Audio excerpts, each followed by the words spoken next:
आणि आता पाहणार आहोत टॉप 9 महत्त्वाच्या बातम्या। कुस्तीपटू विनेश फोगाटला सिल्वर मेडल मिळणार नाही। क्रीडा लवादानं विनेशची याचिका फेटाळली।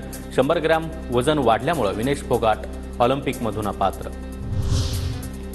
ज्यांनी म्हाडाची बोगस साईट तयार केली त्यांच्या विरोधात आम्ही तक्रार दिली। आरोपी लवकरात लवकर पकडले जातील। नागरिकांनी अधिकृत वेबसाईटवरूनच अर्ज भरावेत। मंत्री अतुल सावे यांचं आवाहन। सेंट्रल विस्टाच्या धर्तीवर आता राज्यामध्ये महाविस्टा प्रकल्प। मंत्रालय आणि मंत्र्यांच्या बंगल्याचा परिसराचा पुनर्विकास होणार। बांधकाम विभागाकडून 5 ऑगस्टला निविदा प्रसिद्ध।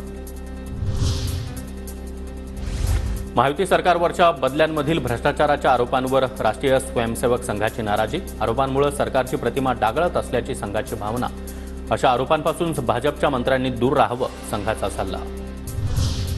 गणेशोत्सवाच्या पार्श्वभूमीवर मुख्यमंत्री एकनाथ शिंदे यांच्या उपस्थितीमध्ये महत्त्वाची बैठक।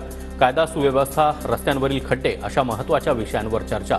अजित पवार, दीपक केसरकर, मंगलप्रभात लोढा यांच्यासह अधिकारी आणि गणेश मंडळाचे पदाधिकारी देखील उपस्थित। टॉक्सिक्स लिंक या संशोधन संस्थेकडून 10 प्रकारच्या मीठ आणि साखरेवर अभ्यास। संशोधनानुसार भारतीय बाजारपेठेतील मीठ आणि साखरेच्या सर्वच ब्रँडमध्ये मायक्रोप्लास्टिकचे कण आढळले।